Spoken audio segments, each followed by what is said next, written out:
I was thinking that we make a different logo, or like we invert the colors of our cover art for our dating corner segment, and we put me in like I have one of those things like the doctor things that goes around the head, and like a stethoscope and like a white coat, and then you have like a little nurse's hat and like some red hair curling out of it.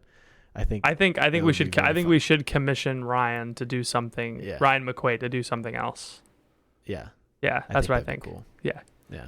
I don't want to invert the colors because that would be an affront to his art.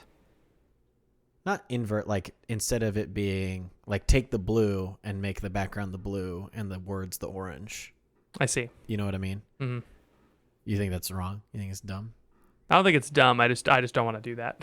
But it would be visual. It's a different show. It needs to be visually distinct. Sure. Yeah, I hear you. I think we should have him do something that's like thematically consistent with the dating thing. What does color have to do with that? Hold on, I'm gonna try something out. I'll try something out that I've been practicing. You're right. That's a great idea. Wait, no, I'm just. No.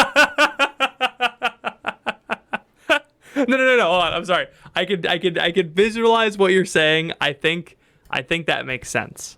I'm just trying to understand. I'm not trying to convince you of my position. Yeah. The things that you're saying don't make sense. Because I was just saying like, oh, we change our characters and we dress them up like doctor and nurse. Yes. And then like, and then we just like change the color. Gotcha. So that it. What I heard you saying was we're just gonna like chroma key, like we're just gonna change the colors digitally. And I was like, I don't want to do that. Yeah. But we have Ryan do this. Yeah. Yeah. Not your brother, but yeah. No. Great. Yes. Ryan McQuaid. Yes. Yes. I like that idea. What? Okay. I felt like I was just like, why are you opposing me on this? Because like I feel like we're on the same page. Yeah. Why are you mad? I agree with you. Welcome to Dr. Ethan. For a second. Sorry. I'm sorry. Welcome. I just feel bad. I don't want you to think that I always need you to agree with me. No, I don't always agree with you. Okay, good. I know it hurts. I'm sorry. All right, you came to the right place, you ding dong. It's called communication, baby.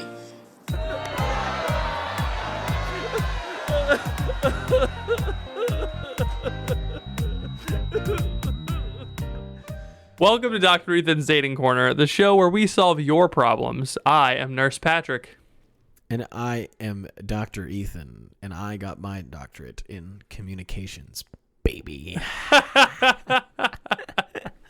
Nice. Yes. So welcome, because Patrick actually got a degree in communications. I got a degree in communications. Yeah, I did. I did build a radio in college, and that counts. That's true. That's a way more. It's more practically how to communicate than what I learned how to do. I learned how to edit. Anyway. So we have been doing Dr. Ethan's Dating Corner as a segment for like 3 years now, 4 years, long time, and we've had a lot of success, a lot of failure, a lot of laughs along the way. But someone in the Discord made an update to an episode that came out in April of 2022. So we've been doing this for at least a year. Ethan, Good Musk Hunting, and Ethan 2, the sequel, are the two episodes where he showed up. You remember, this was the In-N-Out guy. You remember this, right? Mm-hmm. Yeah. I don't remember this. Okay, he was the one who like went with a girl to In-N-Out, and he like made her feel bad, and we were like, call her and apologize now because she liked you. Do you remember that? Oh, yeah. Yeah, something like that. Anyway, so he sent us an update. This is an update of the situation a year later, a year and a half. From In-N-Out guy. The In-N-Out guy, yeah. Okay. However, I do have an update to the update. So basically, the girl and I weren't friends anymore. I moved on once I realized she was kind of being a jerk. I left for net, and that was it. Or so I thought. One day in November, she texted me out of the blue. Hey, I realize now that I think we just needed space. I realized how much I really enjoyed our friendship. I miss being your friend. We talked on the phone, ended up reconciling. We met up over winter break, and I realized I only liked her because we were constantly close together and didn't have much in common. So in the end, I got the closure that I wanted, and I didn't actually like her. Nice. Yay. Good job, In-N-Out guy. That's what we like to see. Turns out we didn't actually. Yeah, I turned it around. Turns out that she wasn't the gal for you. We love to see it, even though it's not. If it makes anybody out there feel any better, when we flame you on this podcast, we instantly forget about it. It's to us. It's to you. This was a big moment in your life that you asked a podcast for help on. To me, it's a Tuesday, bro. I don't know anything. I don't remember you at all. That's funny because it makes me feel bad for like when I've asked questions on podcasts and they've gotten answered. I'm like, wow, I can tell you the exact number, like where I was when I heard it, you know. Right. Whereas like now it's like, yeah, I guess from the no, I always remember the questions. I remember all of them, much like this one. Okay. Great. So we have at least three patients for you today, Ethan. Perfect. One, maybe four. Nope, just three. And then if we have time, we'll go to Reddit to solve anonymous questions. Beep. Hello. You hear that EKG machine in the background that I just bought? Yeah. The electronic kiss generator. Oh, we have four. Never mind.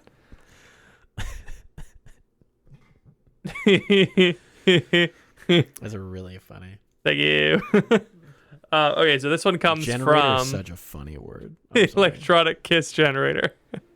Oh, never mind. This is the same question. LOL. Never mind. We have three. Hello. I have a question for Dr. Ethan. This is about my coworker because I'm already married. She's Catholic, 32, 5'11". It's over. It's over for her if she's not married yet.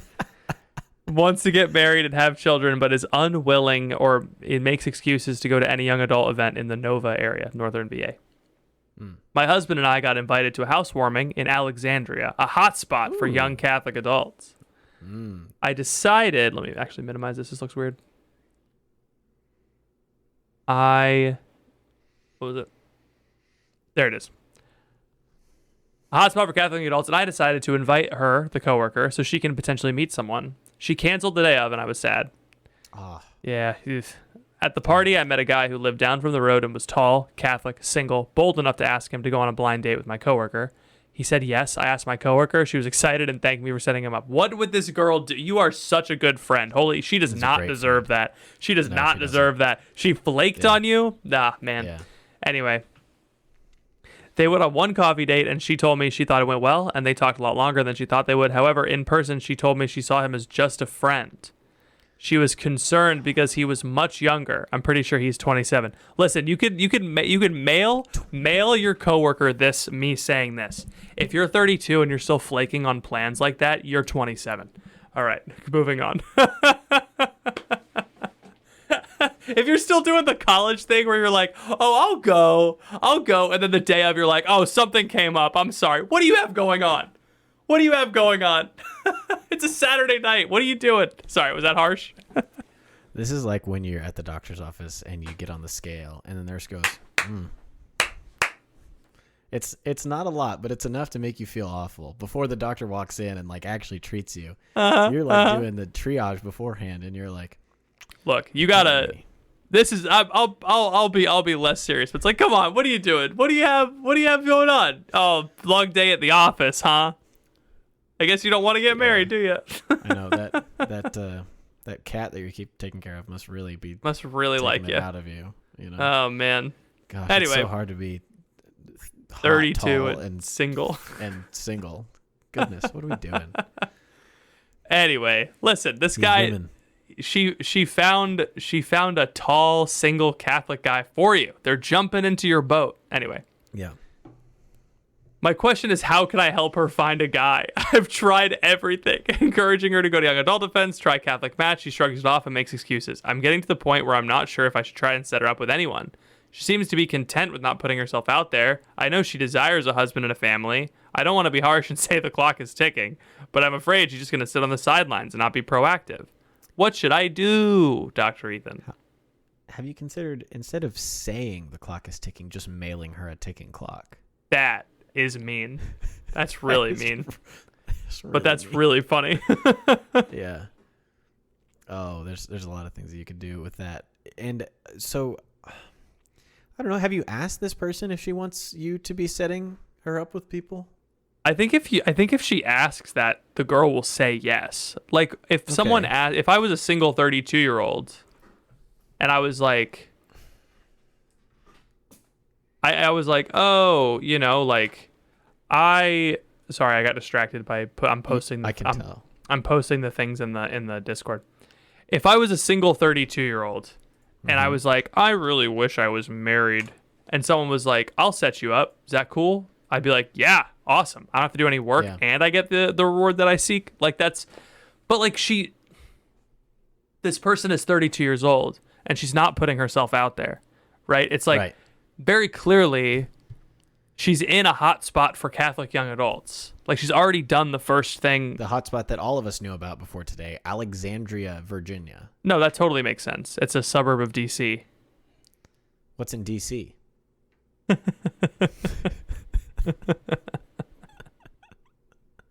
Anyway. Is there something going on there that I don't know about? Speaking of D.C., I saw a headline the other day that said, young people largely blame the Supreme Court and GOP for their financial problems. It's like, dude, of course they do. You freaking idiot newspaper. Stupid, dumb, not understanding anything, stupid newspaper. It was such a dumb headline. I hated it. I'm so mad about it. It's like, anyway. What is it? This is crazy. It's, we're all trying to figure out who did this, you know? Like that sort of thing. That is exactly what it is. All right. Anyway, so she's asking, her question is, what do I do if this person isn't taking initiative? Yeah, I think it's like, how do I help her find? She is in a situation where she feels worn out by trying to find her friend a guy, and she's like, what do I do? She doesn't seem to like be putting herself out there, but she wants a family. I think nurse. She doesn't want a family, actually. Wow. Patrick is going in on this woman today. But it's like, did you get hurt by a tall girl at some point in your life? No, did you have a crush on a basketball player? My thing is like, it's like, but you say this all the time where it's like, how badly do you actually desire this? Mm-hmm. You know, would it be like, is it the same way that like I would like popcorn, but it's too difficult to like get the bag out and like pop it, so I'm not gonna do it. You know, it's I would like this, but is it you know, because you can't flake on your family. Maybe I'm just doing fundamental attribution error. I'm just saying this one instance, but based on what the girl says is that she wants to get married, have children, is unwilling, and makes excuses to go to young adult events. So this is a consistent problem that she's having, where she's like, oh, I don't know, it's not good. Like it's not the right time. You know, like, oh, this guy seems like he's just a friend, and it's like there's a million reasons not to do something, but like it's an obstacle you have to overcome. And so it seems to me like she's not willing to push through the obstacle, right? Like an age barrier, a 27 to 32 age barrier is not an insurmountable obstacle. It's 5 years. Yeah, 5 years is nothing. That's not a big age gap. When you're 32, you know? Right. And when someone's 27, goodness, it's like you're the same age, basically. I think you should let this woman become an old hag if that's what she wants. You know? Just like let her be single. And here's the thing. You can't really do anything. Like you can try, like if you're getting frustrated trying to set this woman up and it keeps not working, then you can just stop. You know, like you don't have to keep trying just because she has said that she wants a family. Yeah. Like if she's not able to commit to these men that you keep finding, if she's not able to commit to getting out there and meeting people, if she's not on the apps, if she's not, you know, doing whatever, then like that's what Patrick says. Like it's her choice. She's like choosing to not pursue that for whatever reason. It could be a good reason, it could be a bad reason. It's not your responsibility to make sure that she gets married just because she's your friend. So which is hard because you want your friends to be happy. But also, I don't know, it might be worth a conversation. That would be what I would say. It's like, it might be worth sitting her down and not saying, hey, the clock is ticking, but it's like, hey, you know, that clock over there, it's operating normally. And like it's not, Yeah. It's, you know, that app that everyone uses what's it called? TikTok. Yeah, that's what's happening to That's you. what's happening to your ovaries. body. And, yeah. Yeah, and so just kind of like go about a roundabout way, and it won't be as hurtful. But maybe have a conversation with her and say, look, I've tried to set you up a few times. It hasn't worked out, and that's not your fault. What is your fault is that you don't put yourself out there, you flake, and you expect to get married somehow. So I love you. I care about you. Why, if you want to be married, why aren't you putting yourself out there more? And then maybe she'll have a really good answer. And it's like, oh, I didn't know that. Now I can help you in a new way. But if you just like assume that she's just lazy or that she doesn't know what she wants or whatever, then it's like you never actually get to the heart of the issue, and you can't be a good friend if you don't know what's going on. Yeah, it's fair. I'm making these assumptions because I'm just going off the information that you have given me. Right. Which is, that she seems to not want to go to anything. And if she doesn't want to go anything and she just wants to be, some women are called to be just kind of cranky and old and single. There's a reason this archetype exists in literature. It's because it just happens to some women. I'm not saying it happens to your friend, but I am saying it usually happens to ones that are like 4'7". So it'll be really cool to have like a 5'11" hag, because you don't typically think of them as that tall. So good for her. She's breaking the glass ceiling with that one. I'm proud of her. Oh man, I know plenty of women who are unmarried and perfectly happy. I know plenty of women who are unmarried and they're trying, but it's like, it's like you can't. I guess it's like you can't talk out of both sides of your mouth. You can't say, one thing and then do another. Well, you can, but it makes it's silly. Anyway, all right. I also want to say I don't think your friend is a hag. I'm yeah, you're kind of going in on the old maids here. Well, they deserve to be gone in on, because you ever played that game Old Maid? That game sucks. It's hard. Anyway, like that game set us up for failure, because you have this deck of cards and it's like, don't pick the old maid, and then you pick the old maid and it's just the grossest, ugliest woman that you've ever seen in your life on the card, and then you lose. Because you got stuck with the old maid. Because you get stuck with the old maid, and that's like, you don't want to be. So that like we were set up from the beginning. You gotta pass her off. Do you think that game is like a thinly veiled analogy for because fellas passing around the old maid, being like, I don't want her. I'm looking up, where did this come from? All right, while you're doing this, I'm doing the SpongeBob thing. Old Maid is a Victorian card game for 2 or more players, probably deriving from an ancient gambling game in which the loser pays for the drinks. Would you look at that? Oh, it's a Scabby Queen. Oh, the Scabby Queen. In some European countries, it's called Black Peter. Don't know if you can say that anymore. Nope. But hey. The loser often gets a smudge on his or her face with a piece of soot. Where are these people getting soot? They just have soot on hand. Everyone who played cards in the 1800s was a chimney sweep by default. They got their chimney sweep bag of soot just on there. They're all sitting there during work break. They're like playing cards, but like they can't see the cards because they're all covered in soot, and so they're just just trying to play. The cards are like, I don't know which one the old maid is, but here you go. You can have this one. Gosh, it's so funny. All right, moving on. All right, next question. Question number 2. We're making good time. Hey Patrick, first off, you're doing God's work. Thank you, sir. Here's an anonymous question. Thanks. I do my best. I'm struggling. I'm struggling with the fact that in recent dates and situationships, nice. I hate this term, but that's definitely what they were. Us talking or flirting as a thing, but never dated. A flirtationship. That's what I've called it. What is your advice from a guy's perspective? Yeah, right. What is your advice from a guy's perspective of how I, as a woman, can lead? Oh, this is a woman. Lead the horse to water and get him to drink. Nice. Regarding him asking more questions about me, being more invested in me. Honey, I'm sorry. You can't make him do that. You can't make him be more interested in you. He's either interested in one thing or he's interested in everything. You got to just find the right guys. I don't know. I'm sorry. I don't want to give you advice before. That The end of wasn't the a question. That wasn't a patronizing, honey. That was like, I feel for you. All right. Man, Patrick and talking down / up to women this episode. Down and up to women. Is it because she's 5'11"? I'm Yeah, it's 'cause 6'2". she's 5'11". Okay, I'm 6'2". All right. Wait a minute. I can talk down to a 5'11" woman. Now you're only 6 foot with the hair gone. That's true.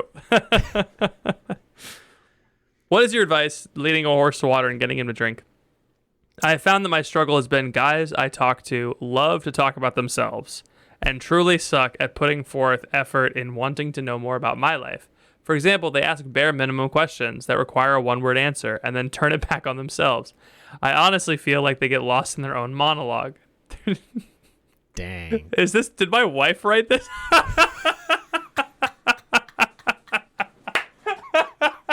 Oh, Patrick. No, I'm just kidding. I'm not quite that bad. I know what you mean though.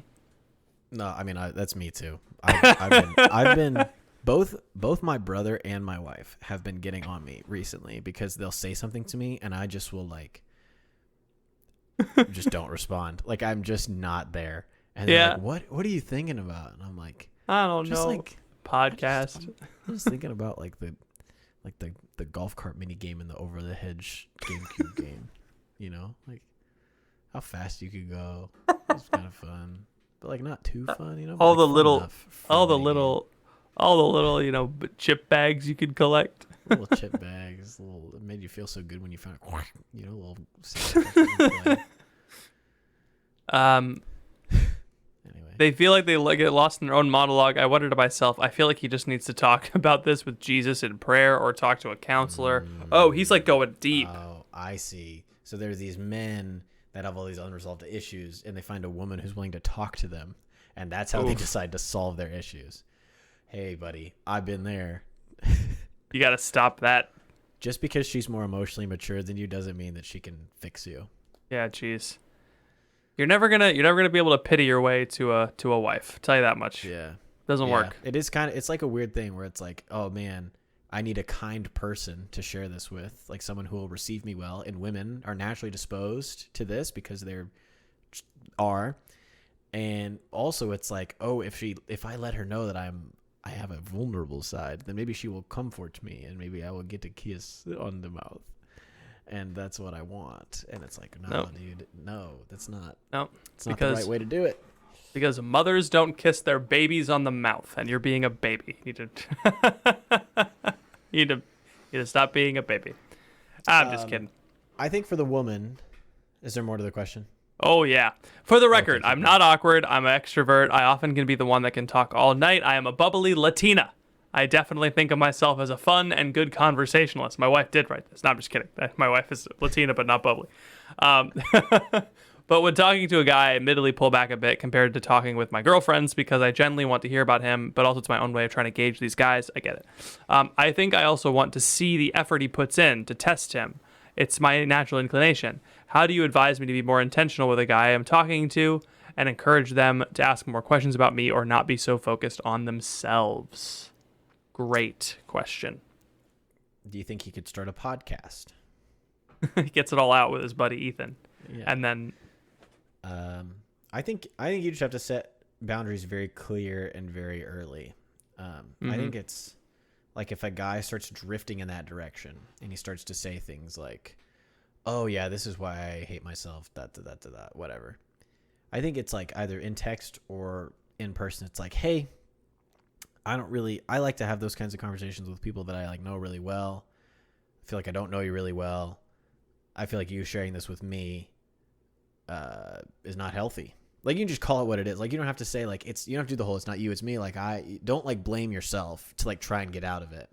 But just say like, hey, these kinds of conversations with someone I'm not dating or like in a long-term like serious friendship with, I just don't feel comfortable, having this, like, I support you. I think you're great. It's been great getting to know you, but I think you should talk to someone that has experience and maybe refer him to the local priest or something like that, like, or our podcast or like, hey, I have this guy friend that has been through a similar situation. You should talk to him.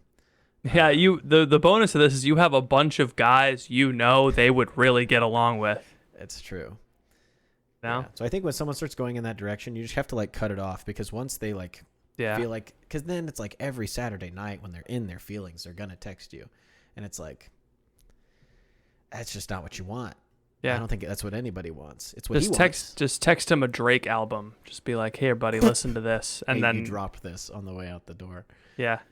Yeah. So yeah, the boundaries thing, I do think this is one of those it's all about communication situations, because like because he's in his own monologue, he can't read the fact that you're not giving like signals that say like keep going and keep telling me these things, which is what a normal person who's operating normally will be able to tell. Like, oh, she's giving me one word responses, she doesn't seem too interested in the conversation, I'm going to either change the subject or decide that she's not interested in talking to me, you know. But if he's so wrapped up in himself, he's not going to see that, even if you do like give him the cold shoulder, as it were. And so I think it just has to be like a, hey, you know, I really appreciate you wanting to talk to me. It's very nice. I don't think this makes any sense. Like, I don't enjoy this. I don't like doing this. Yeah. This is not fun for me. I don't enjoy. It's just like, I think you gotta like, you're a Latina, like you gotta make these guys a bubbly Latina. A bubbly Latina. You gotta make them feel pain. Like it can be really easy to be like, oh, I'm a Catholic, I don't want to hurt anybody's like feelings. I want to be nice to everybody. It's like for some of these guys, you have to like, and it doesn't matter what they think of you. It doesn't matter what they say about you, but you have to cut it off and be like, no, I'm not doing this. Not doing it. You know. So I don't know. That's my opinion. I like that Hurt opinion. Their feelings. Hurt them. Hit them where it hurts. Yeah. All right. Yeah. Last question. We're doing great. We're doing great. This one comes from a brand new listener. Oh. Heyo, his name is Ben. Hi, Ben. A friend. Hello, Ben. He says, "Hi, Patrick. My name is Ben. A friend recently introduced me to your show. And I have to say, I was instantly hooked. I'm a big fan. I have a question for your dating episode, if you don't mind. Question. I went through a pretty horrible breakup about 2 months ago and was wondering how long I should wait before asking another person on a date. My past relationship is still an open wound. My ex-girlfriend didn't treat me very charitably during or after the breakup. I still see her and her family regularly at Mass and various other church events. I am attracted to other women, and have the desire to date. Okay. But I'm trying to avoid using another girl as a spare tire. Great analogy. Great term. I love that. Spare tire. Spare tire. Goodness. Oh boy, that's crazy.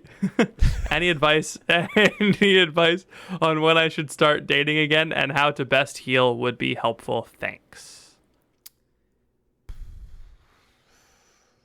Do we know how old this person is? No. I would assume that if he's seeing her and her family at Mass, then he's probably high school, college. I would guess. Yeah, I don't think he's in college, because if he was in college, he wouldn't be seeing her family at Mass. Wait, right.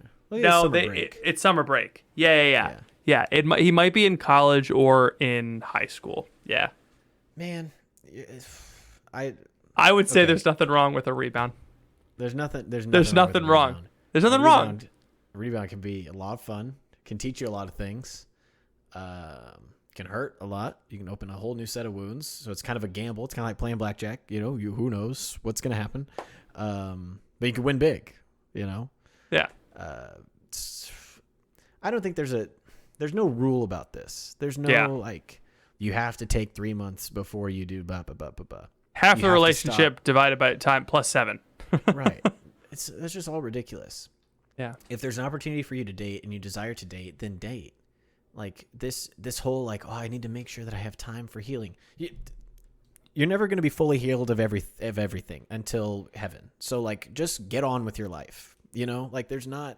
Yes, it hurts, and yes, it's painful. And if you think that it's going to prevent you from being able to properly enter into a relationship, then don't.